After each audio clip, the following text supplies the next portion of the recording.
Hey everybody, Pete Bauer here, and today I wanted to share with you an anniversary of sorts.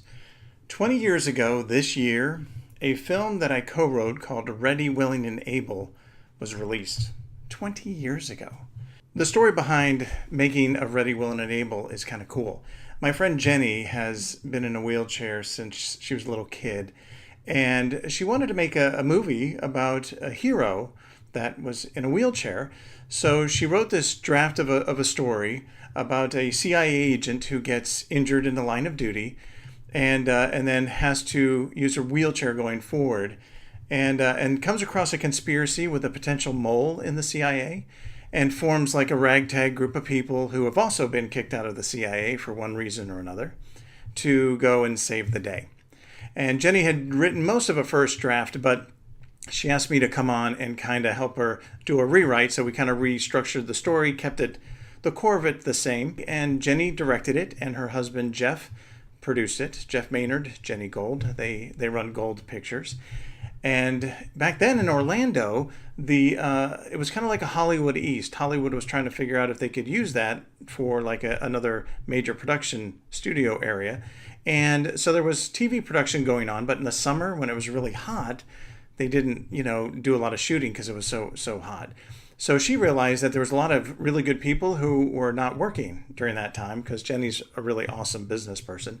So she said, well, if we make an action movie, I bet I could get these stunt people for not that much money. So we added as many stunts as we could. And it was funny because during the writing process, Jenny would write me or call me and say, hey, listen, I just got access to this boat we can blow up. Can you add that to it? I got access to a biplane. Can you add that to the story? So the story had its core elements, but a lot of it was written around the resources that were available, which is the nature of low budget movies. So 20 years ago, it premiered at the Fort Lauderdale Film Festival. And I'd mentioned before that when I was 9 years old, my dad brought home a black and white reel-to-reel video camera. We made some silly movies, and that's where I got the passion for telling stories, and I really wanted to make movies at that time. So one of my goals, my lifelong goals since I was 9, was to see my name on the screen.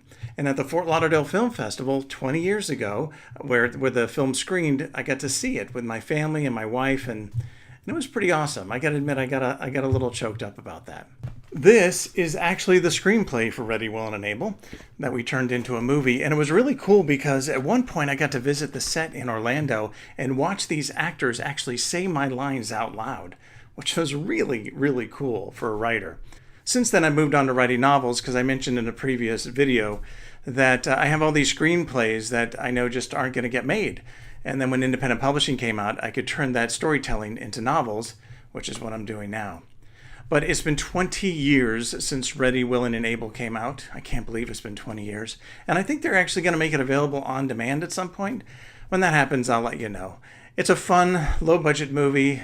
A challenge for a writer because you have like 75% action and about 25% character. So you got to fit all the character stuff in as quickly as possible. And it was cool. It's just a really cool experience where a lot of the dreams and goals that I had as a kid, I got to see fulfilled in that movie. So, like I said, I'll let you know when it's available in one form or another. But 20 years ago, one of my many dreams, came true. Anyway, I just wanted to share that with you, and I'll see you guys next time.